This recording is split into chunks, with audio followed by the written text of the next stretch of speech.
ಆತ್ಮೀಯರೇ, ಜಗದ್ಗುರು ಸಿದ್ಧಾರೂಢರ ಕೃಪಾಛತ್ರದಲ್ಲಿ ನಡೆದುಕೊಂಡು ಬಂದಿರುವಂತಹ ಶ್ರೀಮದ್ ಭಾಗವತ ಪುರಾಣ ಭಕ್ತಿಯ ಮಾರ್ಗವನ್ನು ತೋರಿಸಬೇಕು ಅಂತ ಹೊರಟಿದ್ದಾರೆ ವ್ಯಾಸ ಭಗವಾನರು.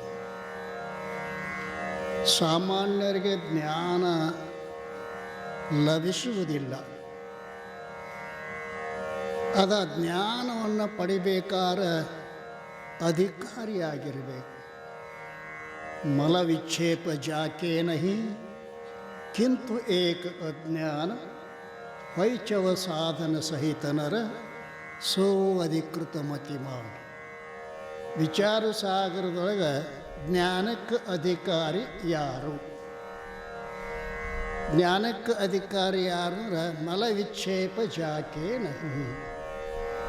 ಯಾವ ಪುಣ್ಯಾತ್ಮ ಈ ಜನ್ಮದಲ್ಲಿ ಆಗಲಿ ಹಿಂದಿನ ಅನೇಕ ಜನ್ಮಗಳಲ್ಲಿ ಆಗಲಿ ನಿಷ್ಕಾಮ ಕರ್ಮ ನಿಷ್ಕಾಮ ಉಪಾಸನೆಗಳನ್ನು ಮಾಡಿ ಮಲವಿಕ್ಷೇಪ ದೋಷಗಳನ್ನು ಕಳೆದುಕೊಂಡು ಸಾಧನ ಚತುಷ್ಟಯ ಸಂಪನ್ನನಾಗಿ ಮೋಕ್ಷವನ್ನು ಪಡೆಯಬೇಕೆಂಬ ತೀವ್ರವಾದ ಇಚ್ಛೆ ಉಳ್ಳವನಾಗಿದ್ದಾನೆಯೋ ಅವ ಜ್ಞಾನಕ್ಕೆ ಅಧಿಕಾರಿ. ಮಲ ಮತ್ತು ವಿಕ್ಷೇಪ ದೋಷಗಳು, ಮಲದೋಷ ಅಂದ್ರೇನ ಪಾಪ. ಅನೇಕ ಜನ್ಮದಲ್ಲಿ ಮಾಡಿದ ಪಾಪ ದೋಷ ಅದು ಎಲ್ಲಿರ್ತೈತ್ರಿ ಅಂತ ಕೇರೆ ಮನುಷ್ಯನೊಳಗಿರ್ತದೆ. ಮನುಷ್ಯನಾಗಿರ್ತಕ್ಕಂಥ ಪಾಪ ಪುನಃ ಪಾಪದಲ್ಲೇ ಪ್ರವೃತ್ತಿ ಉಂಟು ಮಾಡ್ತದೆ, ಪುಣ್ಯದಲ್ಲಿ ಪ್ರವೃತ್ತಿ ಮಾಡುವುದಿಲ್ಲ. ಆದ್ದರಿಂದ ಈ ಪಾಪದೋಷವನ್ನು ನಿಷ್ಕಾಮ ಕರ್ಮದಿಂದ ನಮ್ಮ ಧರ್ಮ ನಮ್ಮ ಆಶ್ರಮಗಳಿಗೆ ಬೋಧಿಸಲ್ಪಟ್ಟ ಯಾವುದಿದೆಯೋ ಆ ಕರ್ಮಗಳನ್ನು ನಿಷ್ಕಾಮವಾಗಿ ನಾವು ಮಾಡಿದ್ದಾದರೆ ಪಾಪವನ್ನು ಕಳ್ಕೊಳ್ಳಿಕ್ಕೆ ಬರ್ತದೆ. ಆಮೇಲೆ ವಿಕ್ಷೇಪ ದೋಷ ಬಹಳ ಕಠಿಣ. ಅದು ಮನಸ್ಸನ್ನು ಅಲ್ಲ, ಯಾವಾಗಲೂ ವಿಕ್ಷೇಪ ಅಂದರೆ ಚಂಚಲತೆ, ಮನಸ್ಸಿನ ಚಂಚಲತೆ. ಒಬ್ಬ ಪೈಲ್ವಾನ ಎಲ್ಲರನ್ನೂ ಗೆದ್ದಿದ್ದ. ಆ ಪೈಲ್ವಾನ ಕೂಡ ಕುಸ್ತಿ ಹಿಡಕ್ಕೆ ಯಾರೂ ಅಲ್ಲೇ ಹತ್ತಿದ್ರು. ಅವ ಗುರುಗಳ ಅಂತ್ಯಕ್ಕೆ ಬಂದ. ಗುರುಗಳ ನಾನು ಕೂಡ ಕುಸ್ತಿ ಹಿಡಲಕ್ಕೆ ಯಾರೂ ಅಲ್ಲಿ ಅಂತಾರೆ, ನೀವು ಯಾರು ಇದ್ರೆ ಹೇಳ್ರಿ, ಅವನು ಕುಸ್ತಿ ಹಿಡಿದು ಒಗದು ತೋರಿಸ್ತಾನು ಅಂದ. ಹೌದಪ್ಪ, ನಾಳೆ ಬಾ, ಒಬ್ಬದಾನ, ಅವನ್ನ ನಿನಗೆ ಪರಿಚಯ ಮಾಡಿಸ್ಕೊಡ್ತಾನೆ. ಹ್ಞೂನ್ರಿ ತಮ್ಮ, ನಾಳೆ ಬರುವಾಗ ಹಾಲು ತೊಗೊಂಡು ಬಾ. ಹ್ಞೂನ್ರಿ ಅಂದ. ಇನ್ನೊಂದು ಮಾತು, ನೀ ಬರುವಾಗ ಯಾವುದನ್ನು ಮೊದಲು ನೋಡ್ತಿ ಅದನ್ನು ಮರಿಬೇಡ. ಹ್ಞೂನ್ರಿ ಅಂದ. ಮುಂಜಾನೆ ಎದ್ದ ಅವ, ಯಾವ ಒಬ್ಬ ನನಗಿಂತಲೂ ಬಲಿಷ್ಠದಾನಂತ ಅವನು ನೋಡೇ ಬಿಡಬೇಕು ಅಂಥೇಳಿ ಸ್ನಾನ ಮಾಡಿ ಹಾಲು ಚರಿ ಗ್ಲಾಸ್ ತೊಗೊಂಡು ಹೊರಗೆ ಬರ್ತಿದ್ದ. ಒಂದು ಕುಂಬಿ ಮ್ಯಾಗಿಂದ ಮತ್ತೊಂದು ಕುಂಬಿಗೆ ಮಂಜ ಜಿಗಿತ. ಅವ್ರು ಹೇಳಿದ್ರು, ಮೊದಲು ಯಾವುದನ್ನು ನೋಡ್ತೀಯ ಅದನ್ನು ನೆನಪಿನಾಗ ಇಟ್ಕೊಂಡು ಬಾ. ಬಂದ ಗುರುಗಳ ಮುಂದೆ ಚರಿಗೆ ಇಟ್ಟ. ತಮ್ಮ, ಜಳಕ ಮಾಡೇನಿ, ಹಾಲು ತಂದಿರಿ, ಹಾಲು ತಂದೀನಿ, ಇದ್ರಾಗ ಹಾಕಿ ಗ್ಲಾಸ್ನಾಗ ಹಾಕಿದ. ಮತ್ತು ಏನು ನೋಡಿದಪ್ಪ ನೀ ಮೊದಲ್ರಿ ಮಂಗ್ಯಾನ ನೋಡಿದೆ, ಏನು ಅಡ್ಡಿಲ್ಲ. ಆ ಮಂಗ್ಯಾನ ಮರೆತು ಈ ಹಾಲು ಕುಡಿ ಅಂದರು. ಮಂಗ್ಯಾನ ಮರೆತು ಹಾಲು ಕುಡಿ ಅಂದ ಕೂಡಲೇ ಮಂದ ಹಂಗಟ್ಟು ಮಾತಾಡ್ದಂಗೆ ಮಾಡಿದ. ಗ್ಲಾಸ್ ಕೈಯಾಗಿ ಹಿಡ್ದ, ಮಂಗ್ಯ ಬತ್ರಿ ಅಂದ. ಕೆಳಗಿಡು ಅಂದರು. ಮತ್ತು ಆ ಕಡೆ ಮಾತಾಡ್ದ, ಏನೇನೇನೋ ಮಾತಾಡಿದ. ಮಾತಾಡಿ ಗ್ಲಾಸ್ ಹಿಡಿಯಕ್ಕೆ ಹೋದ ಮಂಗ್ಯ ಬತ್ರಿ ಅಂದ. ಕೆಳಗಿಡು. ಮುಂಜಾನೆ ಕುಂತವ ಸಂಜೆ ಆದರೂ ಮಂಗ್ಯ ಬೆಣ್ಣ ಬಿಡುವಲ್ಲ. ಅರಿವಣ ಅಂದವ. ಹಾಂ, ಹ್ಯಾಂಗೆ ಮಾಡಿದ್ರಿ ಅಂದವ. ಹ್ಯಾಂಗೆ ಮಾಡೋಕ್ಕೇನು? ನೀ ಏನು ಕೇಳಕ್ಕೆ ಬಂದಿದ್ದಿ? ಏನು ಕೇಳಕ್ಕೆ ಬಂದಿದ್ದಿ ನೀನು? ನನಗಿಂತ ಬಲಿಷ್ಠ ಯಾರ್ದಾರ? ನಿನಗಿಂತ ಬಲಿಷ್ಠ ನಿನ್ನ ಮನಸ್ಸದ, ನಿನ್ನ ಮನಸ್ಸು ಅಂದ್ರೆ ಅವರು. ಮಂಗ್ಯಾನ ಬಿಡುವಲ್ಲೋ, ಮಂಗ್ಯಾನ ಬಿಡುವಲ್ದಲ್ಲೋ. ನಿನ್ನ ಮನಸ್ಸು ನಿನಗಿಂತ ಬಲಿಷ್ಠದ. ಅಪ್ಪ ನನಗೆ ಗೊತ್ತೂ ಇಲ್ರಿ ಅಂದವ. ಈ ಮನುಷ್ಯ ಅಂತ್ಯಂತ ತಪಸ್ವಿಗಳನ್ನು ಲಾಗ ಒಗಸೈತಲ್ಲ ಅಲ್ಲ, ಗೊತ್ತದ. ವಿಶ್ವಾಮಿತ್ರ ಪರಾಶರ ಪ್ರಭೃತಯೋ ವಾತಾಂಬ ಪರ್ಣಾಶನ ಸ್ಥೇಪಿ ಸ್ತ್ರೀಮುಖ ಪಂಕಜಂ ಸುಲಲಿತಂ ಮೋಹಾಂಗಿತಾ. ವಿಶ್ವಾಮಿತ್ರ ಪರಾಶರ ಮೊದಲಾದವರು ಒಣಗಿದ ತಪ್ಪಲ ತಿಂದ ಗಾಳಿಯನ್ನು ಕುಡಿದು ತಪಸ್ಸು ಮಾಡಿದವರು ಹಾಳಾದರು. ನೀಯ ಪೈಲ್ವಾನ ಅಂದರು. ತಪ್ಪಾತ್ರಿ ಅಂದವ. ಮನುಷ್ಯನ ಶಕ್ತಿ. ಆದರೆ ಮನುಷ್ಯನ ಶಕ್ತಿಯನ್ನು ನೀವು ಭಗವಂತನ ಕಡೆ ತಿರುಗಿಸಿರಿ ಸಾಕು. ಭಕ್ತಿ ಅಂದರೆ ಏನು? ಭಕ್ತಿ ಅಂದರೆ ಏನು? ಪರಮ ಪ್ರೇಮ ರೂಪ. ನೀನು ಹೇಳಲಿಲ್ಲ? ಪರಮ ಪ್ರೇಮ ರೂಪ ಏನ್ರಿ? ಒಂದು ವಿಚಿತ್ರ ಅಂದ್ರೆ ಈ ಜನ ಕಾಮವನ್ನು ಪ್ರೇಮ ಅಂತ ತಿಳ್ಕೋತಾರೆ. ವಿಚಿತ್ರ ಸುದ್ದಿ ಹೇಳ್ತಾನೆ ನಿಮಗೆ. ಕಾಮವನ್ನೇ ಪ್ರೇಮ ಅಂತ ತಿಳಿತಾರೆ. ಕಾಮ ಬ್ಯಾರೆ, ಪ್ರೇಮ ಬ್ಯಾರೆ ಅನ್ನೋದು ಭಾಳ ಮಂದಿ ಗೊತ್ತಿಲ್ಲ. ಅದಲ್ಲ, ಪ್ರೀತಿಸಿ ಓಡಿ ಹೋದವ್ರ ಗತಿ ಏನೇನಾಗತ್ತೈತಿ ನೋಡಿದ್ರಿ? ತಾಯಿನ ಕೊಂದಾಳ, ತಂಗಿನ ಕೊಂದಾಳ, ಅಪ್ಪನ ಕೊಂದಾಳ ಅಲ್ರಿ. ಇದು ಕಾಮ, ಪ್ರೇಮ ಅಲ್ಲ. ಕಾಮಕ್ಕೂ ಪ್ರೇಮಕ್ಕೂ ವ್ಯತ್ಯಾಸ ಏನು? ಪ್ರೇಮದಲ್ಲಿ ಕೊಡುವಿಕೆ ಅದ, ಕಾಮದಲ್ಲಿ ಪಡೆಯುವಿಕೆ ಅದ. ಅಂದ್ರೆ ಪ್ರೇಮದಲ್ಲಿ ಕೊಡುವಿಕೆ ಅದ.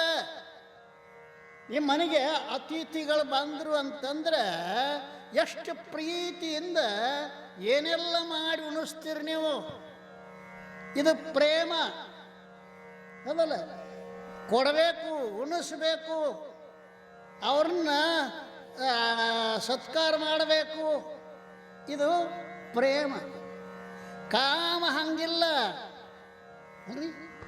ಈ ಹೆಂಡತಿ ಎಷ್ಟು ಪ್ರೀತಿ ಮಾಡ್ತಾಳೆ ಅಟ್ಟ ಗಂಡ ಮಾಡಬೇಕು, ಅಟ್ಟ ಈಕೆ ಮಾಡಬೇಕು ಅಂತ ಕರಾರು ಮಾಡ್ಕೋತಾರೆ ಇವರು ಅಲ್ರಿ.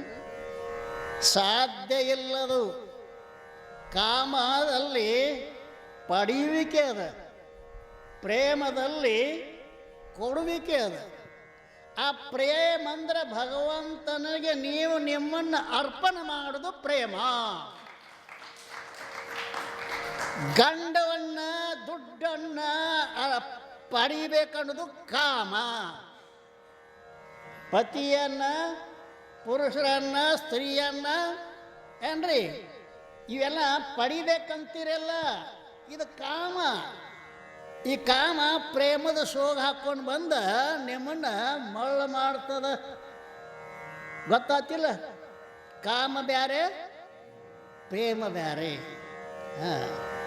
ಕಾಮವನ್ನು ಅಪೇಕ್ಷೆ ಮಾಡಿದ್ರಲ್ಲ ಭಗವಂತ ಕಾಮನ ಸುಟ್ಟಾನುವ ಅಲ್ರಿ. ಕಾಮನ ನುರಿಹಿ ಕಾಮಿನಿಯ ನೋಡ ಬೆರೆ ಬೆರೆ ಜಾಣರ ದೇವ. ಬಾ ಬಾ, ಏನು ನಿಜುಂಡ್ರ ಸಾಹಿತ್ಯ.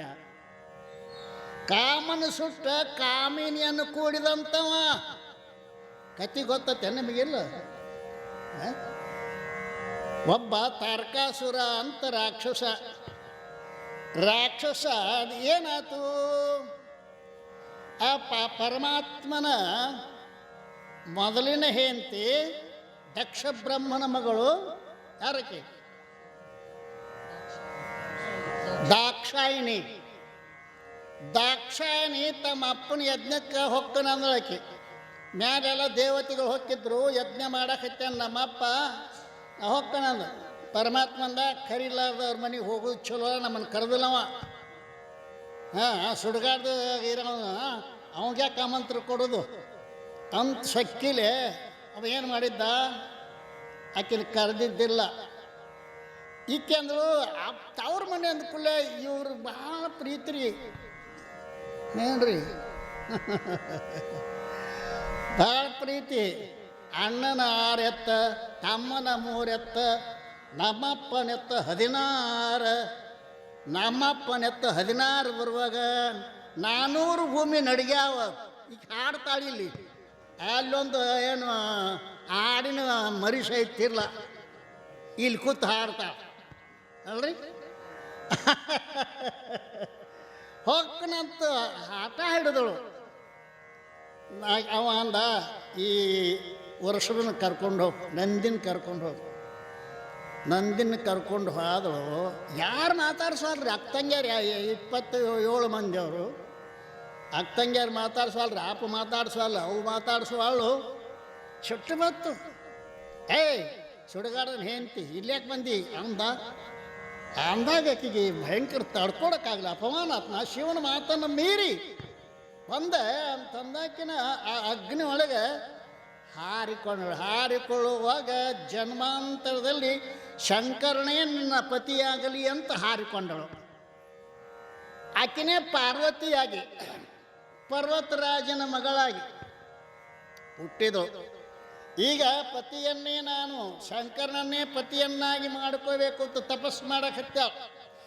ಆ ತಾರಕಾಸುರ ಏನು ಬೇಡ್ಕೊಂಡಿದ್ದ, ದಾಕ್ಷಾಯಣಿ ಹೋದ ಬಳಿಕ ಶಂಕರ ಸಮಾಧಿಯೊಳಗೆ ಕುಂತು ಬಿಟ್ಟ.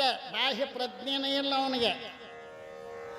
ಅವನು ಅದನ್ನು ತಿಳ್ಕೊಂಡ ಪಾರ್ವತಿ ಪರಮೇಶ್ವರನ ಮಗನ ಹೊರತಾಗಿ ಯಾರಿಂದಲೂ ಮರಣ ಆಗಬಾರದು ಹಿಂಗೆ ಬೇಡ್ಕೊಂಡವ. ಯಾಕೆ ಇವಂತೂ ಸಮಾಧ ಕುಂತಾನ, ಮದುವಂತೂ ಆಗಂಗಿಲ್ಲ, ಮಕ್ಕಳಂತೂ ಆಗಂಗಿಲ್ಲ, ನಾ ಅಂತೂ ಸಾಯಂಗಿಲ್ಲ. ದೊಡ್ಡ ಮನುಷ್ಯ ಅಂದು ಸಾಯಬಾರ್ದು ಅನ್ನೋದು. ಹುಟ್ಟುವಾಗ ರಿಟರ್ನ್ ಟಿಕೆಟ್ ತೊಗೊಂಡು ಬಂದೀವಿ ನಾವು, ಗೊತ್ತೇನ್ರಿ. ಹುಟ್ಟುವಾಗನ ಅದು ಬಂದದ ಅಲ್ರಿ.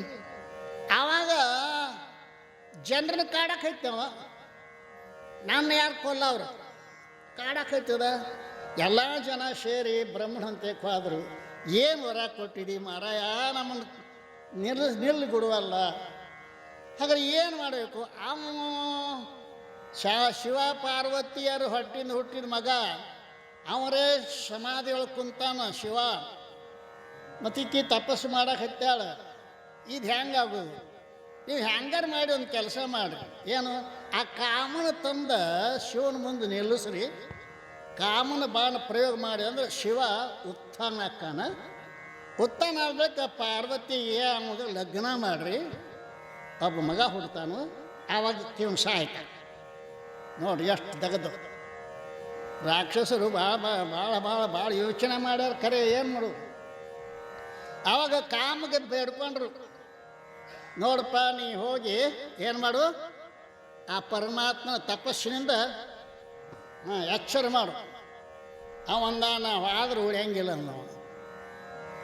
ನೀವಾದರೂ ಉಳಿಯಂಗಿಲ್ಲ. ಪರಂತು ಲೋಕದ ಕಲ್ಯಾಣಕ್ಕಾಗಿ ನೀನು ಈ ಕೆಲಸ ಮಾಡಬೇಕು ಒತ್ತಾಯ ಮಾಡಿದರು. ಆಗಲಿ ಅಂತ ಹೋಗಿ ಶಿವನ ಮುಂದೆ ಬಾಣ ಪ್ರಯೋಗ ಮಾಡಿದ. ಶಿವನಿಗೆ ಮನಸ್ಸು ಚಂಚಲ ಆತು. ಕಣ್ತೆರೆದು ನೋಡಿದ, ಕಾಮಿದ್ದ, ಸುಟ್ಟ ಬಿಟ್ಟ. ಕಾಮನ ಸುಟ್ಟ. ಆಮೇಲೆ ಪಾರ್ವತಿಯನ್ನು ಮದುವೆ ಮಾಡಿದರು. ಕಾಮನ ನುರುಹಿ ಕಾಮಿನಿಯ ನೋಡವೆರದನೇ ಜಾಣರ ದೇವ. ಏನು ನಿಜುಂಡು ಸಾಯ್ತು ನೋಡ್ರು ಯಪ್ಪ.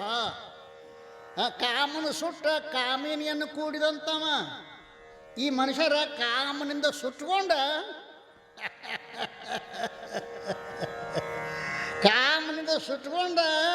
ಕಾಮಿನಿಗಳು ಕೂಡ್ತಾರ.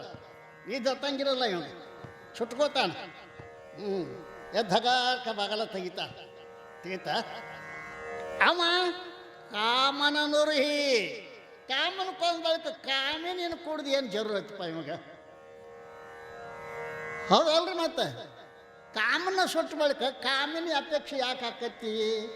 ಲೋಕ ಕಲ್ಯಾಣಕ್ಕಾಗಿ ಅವಂದಾನ. ಅವನ ಹೆಂಡತಿ ರತಿದೇವಿ ಬಂದು, ಕಾಮನ ರತಿದೇವಿ ಬಂದರ ಕಾಮನ ಹೆಂಡತಿ, ಶಿವನೇ ನನ್ನ ಗಂಡನ ಕೊಂದಿಲ್ಲ, ನಾ ಹ್ಯಾಂಗೆ ಮಾಡಲಿ? ಇಲ್ಲ, ಅವ ಮನಶಿಷ್ಯನಾಗಿ ಹುಟ್ಟುತ್ತಾನೆ, ಏನು ಕಾಳಜಿ ಮಾಡಬೇಡ. ತಾಯಿ ತಂದೆ ಬೇಕಾಗಿಲ್ಲ ಅವಾಗ, ಅವ ಹುಟ್ಟುತ್ತಾನೆ. ಯಾರು ವಿಷಯಗಳನ್ನು ಚಿಂತನೆ ಮಾಡ್ತಾರೆ ಕಾಮ ಉತ್ಪತ್ತಿ ಅಕ್ಕಾನೆ. ಹೌದಲ್ರಿ? ಕಾಮ ಉತ್ಪತ್ತಿ ಯಾವ್ದ್ರಿಂದ ಅಕ್ಕಾನ? ವಿಷಯಗಳ ಚಿಂತನೆ ಮಾಡಿದ್ರೆ ಕಾಮ ಉತ್ಪತ್ತಿ ಅಕ್ಕಾನ. ಕಾಮ ಜಾನಾಮಿ ಮೂಲಂ ಸಂಕಲ್ಪಾತ್ ಕಿಲಜಾಯತೆ. अब ನೋಡೋಣ, ಏ ಕಾಮನೇ, ನೀ ಎಲ್ಲಿ ಹುಟ್ಟುತ್ತಿ ಅಂತ ನನಗೆ ಗೊತ್ತಾಗ್ಯದ. ಎಲ್ಲಿ ಹುಟ್ಟಿ? ಸಂಕಲ್ಪಾತ್ ಕಿಲಜಾಯತೆ. ಸ್ತ್ರೀ ಬಗ್ಗೆ ಸಂಕಲ್ಪ ಮಾಡಿದಿ ಅಂದ್ರೆ ಹುಟ್ಟುತ್ತಾನೆ ನೋಡ್ರಿ ಅಲ್ಲೇ. ಪುರುಷನ ಬಗ್ಗೆ ಸಂಕಲ್ಪ ಮಾಡ್ರೆ ಸ್ತ್ರೀ ಹುಟ್ಟುತ್ತಾನೆ ಕಾಮ. ಆದ್ದರಿಂದ ಆ ಕಾಮ ಏನಾಯಿತು ಅಂತ ಕಾಮನ್ ಕೊಂದ ಬಳಿಕ ಗಿರಿಜಾ ಕಲ್ಯಾಣ ಅಂತ ಭಾಳ ದೊಡ್ಡ ಇದು ಶಾಸ್ತ್ರ ಅದ ರೀ, ಗಿರಿಜಾ ಕಲ್ಯಾಣ. ಆವಾಗ ಷಣ್ಮುಖ ಹುಟ್ಟಿದ.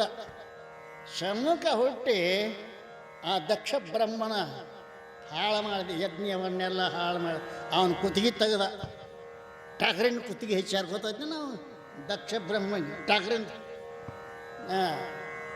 ಕಾರಣ ಏನು ಅಂತ, ಕಾಮ ಬೇರೆ ಪ್ರೇಮ ಬೇರೆ. ನಾ ಹೇಳೋ ಮೂಲ ವಿಷಯ, ಕಾಮಕ್ಕೂ ಪ್ರೇಮಕ್ಕೂ ಭಾಳ ವ್ಯತ್ಯಾಸ ಅದ. ಭಾಳ ಜನ ಕಾಮವನ್ನೇ ಪ್ರೇಮ ಅಂತ ತಿಳ್ಕೊಂಡು ಬೆಂಕಿಯಾಗಿ ಬಿದ್ದು ಸಾಯ್ತಾರೆ. ಮತ್ತೇನಿಲ್ಲ ಅಲ್ಲಿ, ಸಾಯುವುದನ ಐತಲ್ಲಿ. ನೀವು ಸಾಯಲಾರ್ದಂಗೆ ಆಗ್ಬೇಕಾಯ್ತಂದ್ರೆ ಆ ಕಾಮವನ್ನು ಪರಮ ಪ್ರೇಮವನ್ನಾಗಿ ಮಾಡ್ರಿ, ಆ ಭಕ್ತಿ ಆಗ್ತದೆ. ಭಕ್ತಿ ಕಾಮವನ್ನೇ ತಿರುಗಿಸು, ಭಗವಂತನ ಕಡೆ ತಿರುಗಿಸು. ಅಂದ್ರೆ ಏನಾಗ್ತದ ಅಂತ ಕೇರ, ಆ ಪ್ರೇಮವನ್ನು ಭಗವಂತನಲ್ಲಿಟ್ಟಿ ಅಂತಂದ್ರೆ ಅದು ನಿಮ್ಮನ್ನು ಉದ್ಧಾರ ಮಾಡ್ತಾರೆ. ಆ ಭಗವಂತನಲ್ಲಿ ಹುಟ್ಟಬೇಕಾ, ಭಗವಂತನಲ್ಲಿ ಪ್ರೇಮ ಹುಟ್ಟಬೇಕಾಗಿತ್ತು ಅಂತಂದ್ರೆ ಕಷ್ಟಗಳನ್ನು ಕೊಟ್ಟು ನೋಡ್ತಾನೆ. ಕಷ್ಟ ಬಂದಾವಂದ್ರೆ ಈ ದೊಡ್ಡ ದೊಡ್ಡ ಮಿನಿಸ್ಟರ್ ಬರ್ಬೇಕಾದ್ರೆ ಮೊದಲು ಈ ಪೊಲೀಸರು ಬರ್ತಾರೆ, ಗೊತ್ತೇನ? ಮೊದಲು ಪೊಲೀಸರು ಬರ್ತಾರೆ, 2-3 ಗಾಡಿಗಳು ಬರ್ತಾವಲ್ಲ, ಯಾಕಂದ್ರೆ ಹಿಂದೆ ಸಾಹೇಬರು ಬರಾಕತ್ಯಾರ. ಕಷ್ಟಗಳು ಬಂದ ಅಂದ್ರೆ ಹಿಂದೆ ಸಾಹೇಬರು ಬರಾಕತ್ಯಾರ. ಯಾವ ಸಾಹೇಬರು? ಪರಮಾತ್ಮ, ಅವನೇ ದೊಡ್ಡ ಸಾಹೇಬ. ಕಷ್ಟ ಇಲ್ಲದ ಹೋದ್ರೆ ನೀವು ಅವನ ನೆನಪು ಮಾಡೋದಿಲ್ಲ ಅನ್ನೋದು ಅವನಿಗೆ ಗೊತ್ತದ. ಅದಕ್ಕೆ ಕಷ್ಟಗಳನ್ನು ಕೊಡ್ತಾನೆ. ಹರತನ್ನ ಭಕ್ತರ ತಿರಿಯುವಂತೆ ಮಾಡುವ, ಅರೆದು ನೋಡುವ ಕಬ್ಬಿನ ಕೋಲದಂತೆ, ಒರೆದು ನೋಡುವ ಚಿನ್ನದಂತೆ, ಬೆದರದೆ ಬೆಚ್ಚದಿದ್ರೆ ಕೈ ಬಿಡಿದೆತ್ತಿಕೊಂಬ ನಮ್ಮ ರಾಮನಾಥ. ಅಲ್ರಿ, ಏನು ಹೇಳ್ತಾ ಇದ್ದಾರೆ? ನೀವು ಕಷ್ಟವನ್ನು ಎದುರಿಸು. ಮತ್ತು ಕಷ್ಟ ಕೊಡ್ತಿದ್ದಂದ್ರೆ ಅವನ ಕಡೆ ಯಾಕೆ ಹೋಗ್ಬೇಕ್ರಿ ನಾವು? ಅದಲ್ರಿ, ಸುಖ ಕೊಡ್ತಾನಂತ ನಾವು ತಿಳ್ಕೊಂಡಿದ್ವಿ, ಕಷ್ಟ ಕೊಡ್ತಾನಂತಂದ್ರೆ ಅವನ ಕಡೆ ಯಾಕೆ ಹೋಗ್ಬೇಕು? ಬಾರಿಸಿ ನೋಡ್ತಾನವ, ಕಷ್ಟಕ್ಕೆ ತಾಳ್ತಾರೋ ಇಲ್ಲೋ. ಧೈರ್ಯ, ನನ್ನ ಹಿಂದೆ ಪರಮಾತ್ಮ ಅನ್ನುವ ಧೈರ್ಯ ಇತ್ತು ಅಂದ್ರೆ ಎಂಥ ಕಷ್ಟ ಬಂದರೂ ಕೂಡ ಒದ್ದು ಹೋಗ್ತಾನೆ ಮನುಷ್ಯ. ಅವ ಒದ್ದು ಹೋಗ್ತಾನೆ. ನನ್ನಿಂದ ಭಗವಂತದಾನ ಕಾಯವ ಹೇಳಿಲ್ಲ. ಕೃಷ್ಣ ಪರಮಾತ್ಮ ಎಲ್ಲೆಲ್ಲೆಲ್ಲಿ ಕಾಪಾಡಿದ, ಎಷ್ಟು ಜಾಗದಾಗ ಕಾಪಾಡಿದ ಅಲ್ರಿ. ಅದಕ್ಕೆ ನಿಮ್ಮ ಕಷ್ಟಗಳು ಎಷ್ಟು, ನಿಮ್ಮ ಭಕ್ತಿ ಎಷ್ಟು. ಆದ್ದರಿಂದ ಅನುಪಮಾಚಲ ಭಕ್ತಿ ಭಾವಾನುಕೂಲನೇ ಶಾಂಭುಲಿಂಗ. ಅನುಪಮ, ಅಚಲ ಇರಬೇಕು. ಯಾವ ಬಡತನ ಬಂದ್ರೂ ಅಗಳಾಡ್ದು. ಅಚಲ ಅಂದ್ರೇನು? ಅಗಳಾಡೋದು, ಅಗಳಾಡಬಾರ್ದು ಅನ್ರಿ. ನೀವು ಹೇಳ್ತೀರಲ್ಲ, ಅಲ್ಲೆಬ್ಬ ದೇವ್ರದಾನೋ ಇಲ್ಲೆಬ್ಬ ದೇವ್ರದಾನೋ. ನಿಮ್ಮ ದೇವ್ರ ಸುದ್ದಿ ತೆಗೆದ್ರೆ ಲೆಕ್ಕನೇ ಇಲ್ಲ. ಜಾಗೃತ ದೇವ್ರು ಅದನ್ನ ಜಾಗೃತ. ನಾನು ದೇವ್ರನ್ನ ಮಕ್ಕೋತೇನೆ ನಾನು. ಒಂದು ಜಾಗೃತ ದೇವರ, ಒಂದು ಮಲಗಿದ ದೇವರ ಅದಾವ. ಹುಚ್ಚುಕೊಡ್ರಿ, ಎಲ್ಲ ದೇವ್ರು ಬೇಡ, ಆ ದೇವ್ರು ನಿನ್ನಲ್ಲೇ ಅದಾನ. ಸ್ವಲ್ಪ ಒಳಗೆ ಹೊಕ್ಕು ನೋಡ್ರಿ, ಒಳಗೆ ಹೊಕ್ಕು ನೋಡ್ರಿ. ಅದು ಭರವಸೆ ನಿಮಗಿತ್ತು ಅಂದ್ರೆ ಕಷ್ಟಗಳಿಗೆ ನೀವು ಎದುರಿದ್ರು. ಅದಾನ ನನ್ನ ಜೊತೆಗೆ ಅನ್ನೋ ಧೈರ್ಯ ಇತ್ತಂದ್ರೆ ತಪ್ಪದೆ ಮನೆ ಮನೆ ಬೇಡುವಂತೆ ಮಾಡಯ್ಯ, ಬೇಡಿದೊಡೆ ಇಕ್ಕದಂತೆ ಮಾಡಯ್ಯ, ಇಕ್ಕಿದೊಡೆ ನೆಲಕ್ಕೆ ಬೀಳುವಂತೆ ಮಾಡಯ್ಯ, ನೆನಕ್ಕೆ ಬೀಳದ ನಾನೆತ್ತಿಕೊಂಬ ಮುನ್ನ ಶುನಿ ಎತ್ತಿಕೊಂಡು ಹೋಗಂತೆ ಮಾಡಯ್ಯ ಚನ್ನ ಮಲ್ಲಿಕಾರ್ಜುನ. ಕಷ್ಟ ಪರಂಪರೆಯನ್ನು ಕರಿತಾಳಕ್ಕೆ. ಹೇ ಪರಮಾತ್ಮ, ತಪ್ಪದೆ ಮನೆ ಮನೆ ಕೈಗೊಡ್ಡಿ ಬೇಡುವಂಗ ಮಾಡಿ ನನ್ನ ಅಲ್ರಿ. ಹಂಗೇನ್ರಿ ಮಾಡಿದ್ರೆ ಹುಡುಗ ಅಂತ ಚಲೋ ಇತ್ತು, ಸನ್ಯಾಸ ಆತು, ಭಿಕ್ಷಾ ಬಿಡಾಕಿತ್ತು. ನಾ ಸನ್ಯಾಸ ಆಸನ ತೊಗೊಂಡು ಕುಡಿ ಮಂದಿ ಮಾತಾಡೋದು ಹೇಳ್ತೇನೆ ನಿಮಗೆ. ಅಂತ ಚಲೋ ಮನಿತಾನ ಹುಡುಗ ಸನ್ಯಾಸ ಆಗಿ ಭಿಕ್ಷಾ ಬಿಡಾಕತ್ತಿದ್ದಪ್ಪ. ಜನ ಈ ದಾರಿಗೆ ಬರೋರೆಲ್ಲ ಹುಚ್ಚರತ್ತ ತಿಳ್ಕೋತಾರೆ. ಸುಮ್ಮ ನೀವು ಧೈರ್ಯ ಅಂತ ಬಂದಿರಿ, ನೀವೆಲ್ಲ ನಡಬಾರ್ಕ ಅಲ್ಲೇ ಸಿದ್ಧಾರ್ಥ ಮಾಡಿದಾಗ ಅವನು ಮಂದಿನೂ ಭಾಳ ಅದ. ಅದ್ರಾಗ ಒಂದು ಕೆಲವು ಮಂದಿ ಕಟ್ಟಿ ಮಕ್ಕ ಕೂತಿರ್ತಾರಲ್ಲ, ಸಿದ್ಧಾರ್ಥ ಮಠಕ್ಕೆ ಹೋಗ್ತಾರಪ್ಪ, ಇವ್ರು ಕೈಲಾಸಕ್ಕೆ ಹೋಗ್ತಾರಪ್ಪ, ಕೈಲಾಸಕ್ಕೆ ಅಂದ್ರಂದ್ರೆ ಈ ಮನುಷ್ಯ ಅದ್ರಡಿತಂದು ತಿರುಗಿ ಮನೆ ಕಡೆ ಹೋಗ್ತೈತಿ. ಇದು ಹುಚ್ಚ. ಲೋಕದಲ್ಲಿ ಹುಟ್ಟಿರ್ದ ಬಳಿಕ ಸ್ತುತಿ ನಿಂದಿಗಳು ಬಂದಲ್ಲಿ ಸಮಾಧಾನಿಯಾಗಿರಬೇಕು, ಧೈರ್ಯ ಇರಲಿ. ಯಾಕೆ ಭಗವಂತ ಅನಂತ ಕೋಟಿ ಬ್ರಹ್ಮಾಂಡ ನಾಯಕನೇ ನಮ್ಮ ಪೈಕಿ ಅದಾನ ಅನ್ನುವಾಗ ನಮಗೆ ಯಾರು ಅಂಜಿಕೆರಿ? ಯಾವ ಮಗ ಏನು ಮಾಡವದಾನ ಹೇಳ್ರಿ ನೋಡೋಣ. ಏನು ಮಾಡಿದ? ಕೌರವರು 101 ಮಂದಿ, ಇವ್ರು 5 ಮಂದಿ. ಏನು ಮಾಡಿದ್ರು ಅವರು? ಏನು ಸಾಧಿಸಿದರು? ಸಾಧ್ಯ ಇಲ್ಲ. ಆದ್ದರಿಂದ ಸುಮ್ಮನೆ ವ್ಯರ್ಥವಾಗಿ ಕಾಲವನ್ನು ಕಳಿಬೇಡಪ್ಪ ಅಲ್ರಿ. ಸುಮ್ಮನೆ ಕಾಲವನ್ನು ಕಳೆದು ಸಾವುದು ಉಚಿತವೇ, ನೆಮ್ಮಿ ನಿಜವನ್ನು ಮುಕ್ತಿ ಒಡೆಯದೇ ಮನುಷ್ಯ. ಸುಮ್ಮನೆ ಕಾಲವನ್ನು ಕಳೆದು ಸಾವುದು ಉಚಿತವೇ ಅಲ್ರಿ. ಸ್ವಾಮಿಗಳು ನಿಮಗೇನು ಗೊತ್ತರಿ, ನಾವು ಸುಮ್ಮನೆ ತಿಳ್ಕೊಂಡ್ರಿ ಎಚ್ಚರಾದ್ರೆ ಮುಂದೆ ನಿದ್ದೆ ಹೊತ್ತು ತನಕ ಸೌಡಿದು ಕೆಲಸ ಮಾಡ್ತೀವಿ ನಾವು. ಮತ್ತು ಸುಮ್ಮನೆ ಅಂತೀರಿ, ಹೌದಲ್ರಿ? ಮತ್ತು ಬರೋಬ್ಬರಿ ಹೌದಲ್ರಿ? ಸುಮ್ಮನೆ ಕಳೆದು ಅಂತೀರಿಲ್ಲ. ನಿಮಗೇನು ಗೊತ್ತು? ಕಾಮಗ ಭಕ್ತರು ಹಾಕಾರ ತಿಂತೀರೇ, ನಮ್ಮಂಗೆ ದುಡ್ಡು ತಿಂದಾಗ ಗೊತ್ತಾಕತ್ ನಿಮಗೆ ಅಲ್ರಿ. ಸುಮ್ಮನೆ ಅನ್ನೋ ಪದಕ್ಕೆ ಅರ್ಥ ಏನು? ಯಾವುದ್ರ ಸಲುವಾಗಿ ನಾವು ಮನುಷ್ಯರಾಗಿ ಹುಟ್ಟಿದ್ದೇವೋ ಅದನ್ನು ಬಿಟ್ಟು ಏನು ಮಾಡ್ತೀರಿ ಅದೆಲ್ಲವೂ ಸುಮ್ಮನೆ ನೋಡೋದು, ಎಲ್ಲವೂ ಸುಮ್ಮನೆ. ಎದಕ್ಕಾಗಿ ಬಂದರಿ? ಯಂ ಪ್ರಾಪ್ಯ ಮಾನುಷಂ ದೇಹಂ ಮುಕ್ತಿದ್ವಾರಮಪಾವೃತಂ ಅಲ್ರಿ. ಈ ಮನುಷ್ಯ ದೇಹ ಏನು ಬಂದತ್ತಲ್ಲ, ಭಗವಂತ ಕೊಟ್ಟಾನಲ್ಲ, ಮುಕ್ತಿದ್ವಾರಮಪಾವೃತ, ಮೋಕ್ಷ ಬಾಗಿಲು ತೆಗೆದಿಟ್ಟದ, ಒಳಗೆ ಹೆಜ್ಜೆ ಹಿಡಿದಟ್ಟೆ. ಗ್ರಹೇಶು ಖಗವತ್ಸಕ್ತ ಆರೂಢಚ್ಯುತ ಅಂತಾರವ್ರು ಅಲ್ರಿ. ಇಂಥ ಪವಿತ್ರವಾದ ಮನುಷ್ಯ ದೇಹ ಬಂದಾಗನೂ ಕೂಡ ಗ್ರಹಾದಿಗಳಲ್ಲಿ ಮೋಹವುಳ್ಳವನಾಗಿ ಇದ್ದಿ ಅಂತಂದ್ರೆ ನೀ ಏನು ಆರೂಢಚ್ಯುತ, ಮ್ಯಾಲಿಂದ ಕೆಳಗೆ ಬಿದ್ದವ. ಆರೂಢ ಅಂದ್ರೆ ಮ್ಯಾಲ ಹೋದವ, ಅಚ್ಯುತ ಅಂದ್ರೆ ಕೆಳಗೆ ಬಿದ್ದವ. ನಾವು ಎಷ್ಟು ಮ್ಯಾಲೆ ಬಂದದ್ದು ಗೊತ್ತೇನ್ರಿ? ಲೆಕ್ಕನೇ ಇಲ್ಲ. ತಲೆಯಾಗ ಸೌಡಿ ಇಲ್ಲ. ನಿಮಗೆ ಏನು ಮಾಡೋದು? ವಿಚಾರ ಮಾಡೋಕ್ಕೆ ಅನ್ನ ಇಲ್ಲಾಗೈತಿ. ನಾವು 84 ಲಕ್ಷ ಯೋನಿಯೊಳಗೆ ಕೊನೆ ಜನ್ಮ ಇದು ಗೊತ್ತೈತಿ. ನಮ್ಮ ಕೆಳಗೆ 83,99,999 ಕೆಳಗದಾವು. ನಾವು ಮ್ಯಾಲ ಅದೀವು. ಈ ಮ್ಯಾಲೂ ಬಂದು ಕೂಡ ನೀವು ಮಾಡಬೇಕಾದ ಕೆಲಸ ಮಾಡಲಿಲ್ಲ ಅಂದ್ರೆ ಆರೂಢಚ್ಯುತ ಎಡ್ಡ ಹಲ್ ಮ್ಯಾಲ ಏರಿ ಬಿದ್ರೆ ಬಾಳ್ಪಟ್ಟು ಹತ್ತಂಗಿಲ್ಲ, ಮ್ಯಾಲ ಹೋಗಿ ಬಿದ್ರೆ ಪಾಪಾನುಗುಣದಿಂದ ಗಿಡ ಮರ ಕ್ರಿಮಿಗಳ ರೂಪಾಗಿ ಅಪಕ್ಷಿ ಕುಲವಾಗಿ ಪಶುರೂಪಾಗಿ ಬರದಾರಿಲ್ಲ. ಎಲ್ಲಿ ಹೋಗ್ತಾನ ನೀವು ಮನುಷ್ಯರಾಗಿ ಹುಡ್ತೀರ ನಿಮಗೇನ್ರಿ ಭರೋಸೆ ಐತೇನು? ನಾ ಕೇಳಂಗಿಲ್ಲಪ್ಪ, ಮತ್ತು ನಮ್ಯಾಗ ಸಿಟ್ಟು ಬಂದಿರಿ ನೀವು. ಮಹಾತ್ಮರು ಕೇಳ್ತಾರೆ, ನೀವು ಮನುಷ್ಯರಾಗಿ ಹುಡ್ತೀರ ಅಂದ್ರೆ ಏನು ಭರೋಸದ ಏನು? ಇಲ್ಲ ಇಲ್ಲ. ಆದರೂ ನೀವು ಇನ್ನೊಮ್ಮೆ ಮನುಷ್ಯರಾಗಿ ಹುಟ್ಟಬೇಕಾಗಿತ್ತು ಅಂದ್ರೆ ಸಿದ್ಧಾರೂಢರು ಒಳಗೆ ಅಡುಗೆ ಮಾಡು ಹೆಣ್ಮಕ್ಳನ್ನ ತಂದು ಕುಂಡಿಸ್ತಿದ್ರತ್ತ. ಯಪ್ಪ ನಮ್ಗೇನು ತಿಳಿಯಂಗಿಲ್ಲ, ನಮ್ಮನ್ನೇ ತಂದು ಕುಂಡಿಸ್ತಿ ಇಲ್ಲೇ ಏನು ಸೇವೆ ಮಾಡ್ತೀವಿ ಮಾಡಕ್ಕೈತದ ಕೇಳ್ರಿ.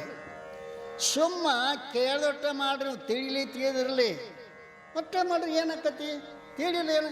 ನೀವು ಸುಮ್ಮ ಕೇಳ್ರಿ, ಮುಂದಿನ ಜನ್ಮದಾಗ ಮನುಷ್ಯರಾಗಿರೇ ಹುಡ್ತೀರಿ ಅಂತ ಹೇಳ್ದಾರೆ, ಅದಕ್ಕೆ ಕೇಳ್ರಿ ಅಂತಾರೆ ಅವರು. ಕೇಳಿ ಕೇಳಿ ಕೇಳಿ ಕೇಳಿ, ಇದು ಒಂದು ಭಕ್ತಿನ,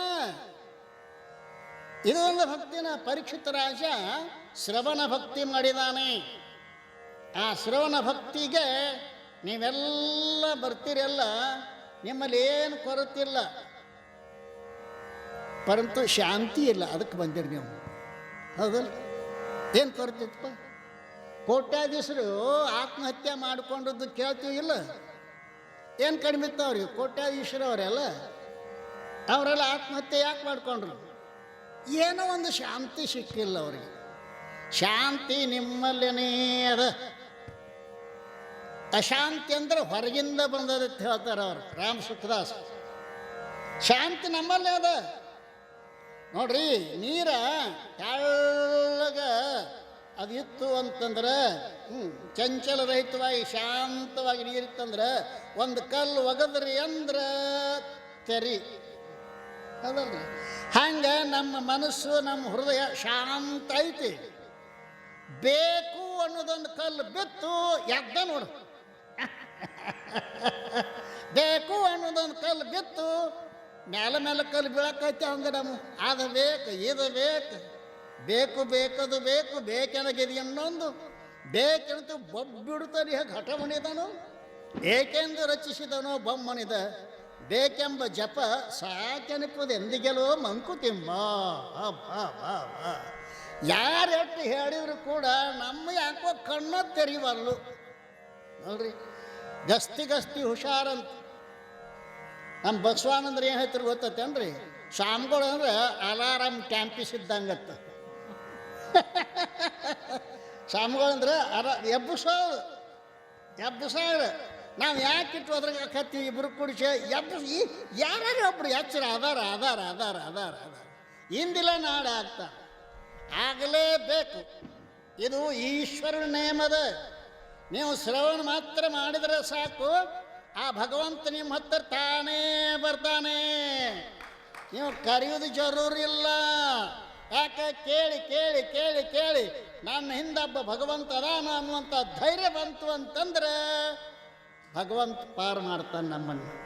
ಆದ್ದರಿಂದ ಅಂತಹ ಒಂದು ದೃಢತೆ, ಭಗವಂತ ಅದಾನೆ ರಕ್ಷಣೆ ಮಾಡ್ತಾನೆ. 4 ಮಂದಿ ಅಂತ ಹೇಳ್ರಿ ಅಮ್ಮಾರು. ಭಗವಂತನ ಕಡೆ ಬರೋರು ಕೋಟಿ ಮಂದಿ ಅದಾರ ಬರೋರು.